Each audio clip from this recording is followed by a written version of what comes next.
Students, मेरा नाम प्रतिमा है। मैं कोलकाता से बिलोंग करती हूँ। इससे पहले मैं कानपुर में थी। वहाँ पे मैं NSTI कानपुर में as a instructor dress making trade में पढ़ाती थी। जैसा कि आपको स्क्रीन पे दिख रहा है, एक कुर्ते की ड्राफ्टिंग की गई है।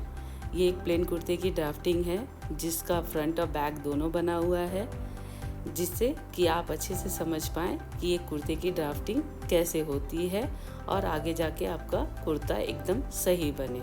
सो इस कुर्ते की ड्राफ्टिंग को बनाने के लिए हम लोग जो जो प्रोसेस फॉलो करते हैं वो भी आपको सिखाएंगे। सबसे पहले हम एक प्लेन कुर्ते की ड्राफ्टिंग के लिए मेजरमेंट्स लेंगे। तो हमारा मेजरमेंट्स क्या आएगा? Length 42 inches, chest oblique bust बोल सकते हैं इसको 36 इंच, एक स्टैंडर्ड साइज भी है। वेस्ट 30, मीडियम साइज भी बोल सकते हैं इसको हम। Chest, waist, hip 40, natural waist 15, shoulder 15, neck 15। ये सारे मेजरमेंट्स एक प्लेन कुर्ती को बनाने में लगेगा। तो सबसे पहले हमारे पास जब हम छोटा ग्राफ बनाते हैं तो L स्केल का यूज़ करते हैं। L स्केल या आर्ट स्केल बोल सकते हैं। जब बड़ा ग्राफ बनता है तो हम लोग L स्केल का यूज़ करेंगे, और जब छोटा ग्राफ बनेगा तो आर्ट स्केल का यूज़ करेंगे। तो L स्केल का या आर्ट स्केल का यूज़ क्या रहता है? इससे क्या होता है कि हम जब एक लंबाई खींचते हैं तो साथ ही साथ उस लंबाई के बेस बनाते हुए हम लोग चौड़ाई भी पा लेते हैं, जिससे कि हमारा shoulder line, waist line, hip line एकदम सही जगह पे आता है, एक्यूरेट जगह पे आता है। अदरवाइज़ हम एक नॉर्मल स्केल से जब बनाते हैं रूलर से, तो उससे हमारा वेस्ट लाइन, चेस्ट लाइन जो होता है वो डिसबैलेंस होने की चांसेस ज़्यादा रहती है। इसलिए हम लोग L स्केल का यूज़ करते हैं। तो हमारा शोल्डर लाइन बन गया। अब हम लोग चेस्ट लाइन बना रहे हैं। अब हम लोग वेस्ट लाइन बना रहे हैं। सबका एक फार्मूला है, उस फार्मूले के बेसिस पे हम लोग chest line, waist line, hip line draw करते हैं। ठीक है, तो चेस्ट लाइन हमारा, ये सारे लेंथ वाइज मेजरमेंट्स हुए। क्या हुआ? Length wise. ये जो इस तरीके से एक कंस्ट्रक्शन तैयार हुआ, लेंथ को बेस बनाते हुए हमने जो एक लेंथ का एक चेस्ट लाइन लिया, लेंथ का वेस्ट लाइन लिया, हिप लाइन लिया, तो और फिर बॉटम लाइन लिया। तो ये सारे क्या बनते हैं हमारे? ये हमारा बनता है कंस्ट्रक्शन लाइन से। इस पे ही हम लोग क्या तैयार करते हैं? हम अपना ड्राफ्ट तैयार करते हैं। ये हो गया shoulder line, chest line, waist line, hip line and bottom line. ठीक है, इसी पे हम लोग अपना ग्राफ किसी का मेजरमेंट ले करके इस ग्राफ को तैयार करेंगे। ठीक है, तो फॉर्मूला क्या है हमारा? चेस्ट लाइन, शोल्डर से चेस्ट लाइन कौन से फॉर्मूले से आता है? हमें लेना है 1/6 चेस्ट, फिर उसमें हमें प्लस करना है 0.75। ये 0.75 क्या है? ईज अलावेंस है। क्या है आपका? Ease allowance. ईज अलावेंस किसे कहते हैं? ईज अलावेंस बॉडी कंफर्ट को बोला गया है। बॉडी कंफर्ट, ठीक है, बॉडी कंफर्ट के लिए। क्योंकि हम जब मेज़रमेंट लेते हैं, मेज़रमेंट लेने के बाद जो हम एक्स्ट्रा रखते हैं वो ईज अलावेंस कहते हैं उसे। क्योंकि अगर एक्चुअल मेज़रमेंट रखेंगे तो हम वो कपड़ा तो पहली बात अंदर जाने में अनकंफर्टेबल होगा, साथ ही जब हम उसको जब पहनेंगे तो हमें अपना हाथ, कंधा कहीं पे भी मूव करने में अनकंफर्टेबल फील होगा। इसलिए हम लोग जो भी मेज़रमेंट्स लेते हैं उसमें थोड़ा बॉडी कंफर्ट के लिए कुछ इंचेस प्लस करते हैं। ईज अलाउंस को सिर्फ हम लोग ड्राफ्टिंग में यूज़ करते हैं। पैटर्न में हमारा यूज़ होता है सीम अलाउंस, पैटर्न में यूज़ होता है सीम अलाउंस और साथ ही साथ ईज अलाउंस में। पैटर्न में दोनों रहता है, लेकिन ड्राफ्टिंग में सिर्फ ईज अलाउंस रहता है। सो हम लोग अपना ग्राफ तैयार करेंगे। तो हमारा फॉर्मूला क्या है, शोल्डर से चेस्ट लाइन तक 1.6 चेस्ट प्लस 0.75, तो टोटल कितना हो गया हमारा, टोटल हमारा हो गया 6.75। तो यहाँ से यहाँ तक की दूरी कितनी हुई आपकी 6.75। फिर हम लोग क्या लेंगे, नेचुरल वेस्ट। शोल्डर से हम लोग क्या लेंगे, नेचुरल वेस्ट, जो कि आपको यहाँ पे दिया हुआ है। ठीक है, उसके बाद हम लोग नेचुरल वेस्ट से कितना लेंगे, 7 इंचेस फॉर हिप। ठीक है, नेचुरल से 7 इंचेस लेंगे फॉर हिप। लेंथ हमने पहले ही ले लिया था, लेंथ हमारा ऑलरेडी दिया हुआ है। कितना हमारा लेंथ है, लेंथ प्लस 1 करना है, 42 इंच में 1 प्लस कर देना है, जिससे हमारा कुर्ती छोटा ना पड़े।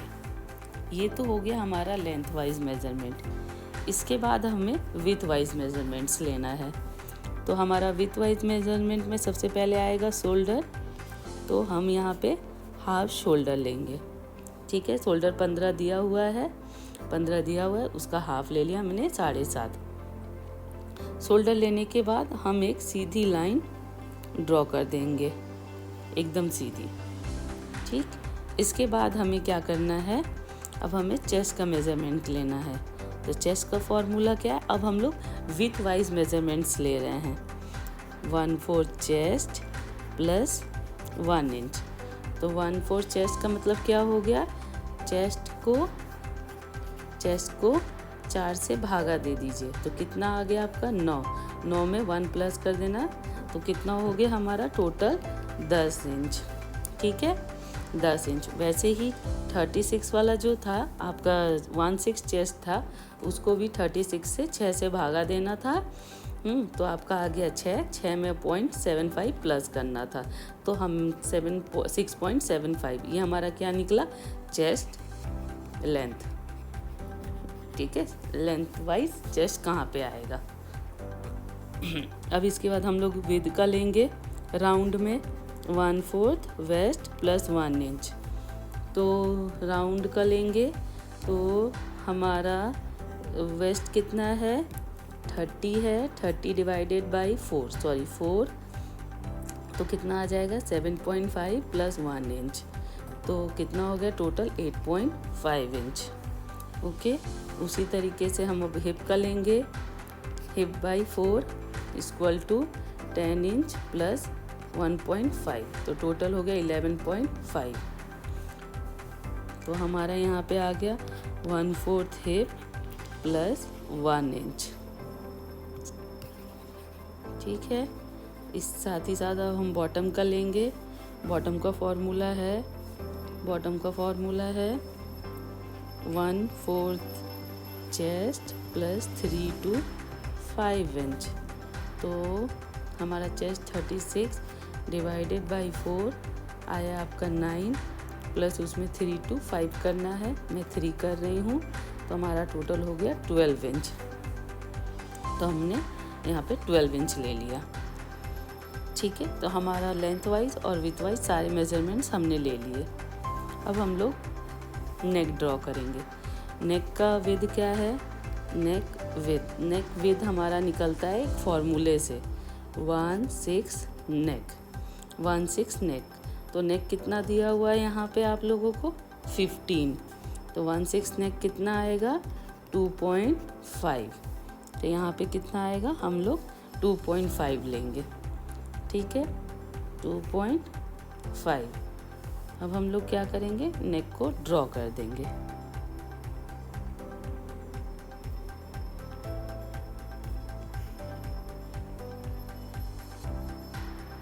हमने नेक का डीपनेस लिया है, नेक डीपनेस फॉर बैक 3 इंचेस। ठीक है, शोल्डर स्लोप हम लोग डालेंगे। शोल्डर स्लोप भी हमारा 0.75 आएगा, शोल्डर स्लोप। ठीक है, तो शोल्डर स्लोप आपका कितना आ गया? 0.75। 0.75 से आप समझ पा रहे हैं 1 इंच में 8 सूत होता है। 2 सूत लिया तो मतलब 1/4, 25.25। 4 सूत लिया मीन्स 0.5 और 6 सूत लिया मतलब 0.75। अब हम लोग शोल्डर स्लोप ड्रॉ कर लेंगे। कितना लेना है हमें? 0.75। 0.75 शोल्डर स्लोप। ठीक है, बैक पार्ट बना रहे हैं तो हम लोग आर्म होल को ड्रॉ कर देंगे।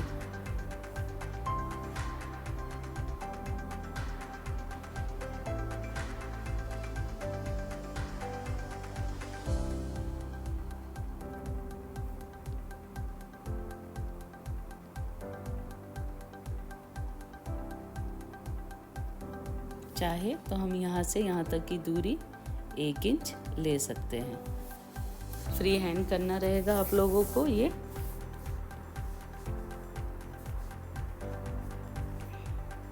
सेम ऐसे ही हम साइड का शेप दे देंगे।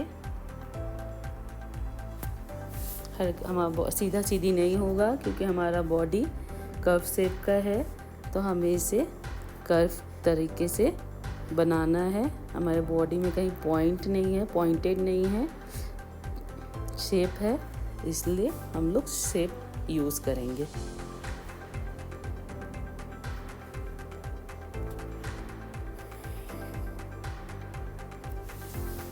देखिए साइड में आप लोगों को दिख रहा है, यहाँ पे कॉर्नर्स आ रहा है। कॉर्नर्स आ रहा है तो हम लोग क्या करेंगे, उसे थोड़ा रीशेपिंग देंगे जिससे कि हमारा कुर्ती का कॉर्नर्स ना निकले।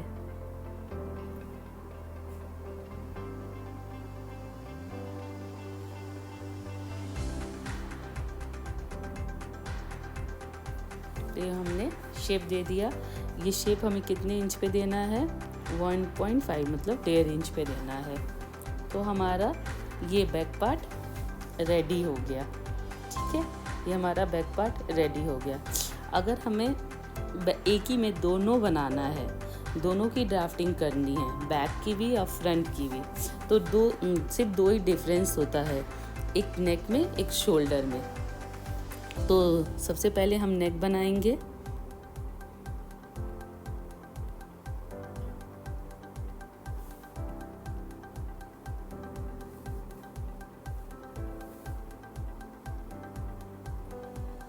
फ्रंट नेक की डीपनेस होगी 5 इंच।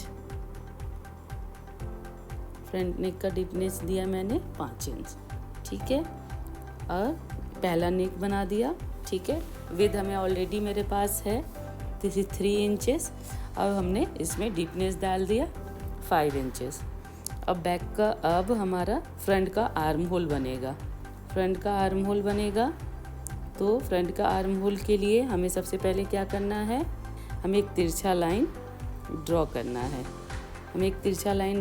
है। कितने पे कितना इनसाइड आना है? बैक वाले से 0.75, 6 सूत। ठीक है, अब इसी पे हम लोग फ्रंट आर्म होल को बनाएंगे। ग्राफ में अक्सर दोनों साथ में ही बनता है। आप चाहे अपने कंफर्ट के लिए दोनों को सेपरेट कर सकते हैं, जैसा कि मैंने आगे के वीडियो में दिखाया है कि दोनों सेपरेटली कैसे बनेगा, जिससे आपको आसानी से समझ में आ जाए। तो ये हमारा ग्राफ प्लेन कुर्ती का तैयार हो गया है। हम लोग ग्रेन लाइन डाल देंगे। ग्रेन लाइन से हम क्या समझते हैं, पैटर्न को फैब्रिक में किस डायरेक्शन में रखना है, विथ वाइज रखना है कि लेंथ वाइज रखना है। ठीक है, तो ये हमारा ग्राफ बिल्कुल रेडी है। अगर आपको किसी प्रकार का कोई प्रॉब्लम हो या समझ में ना आए तो आप मुझे कमेंट्स में पूछ सकते हैं। Thank you for watching.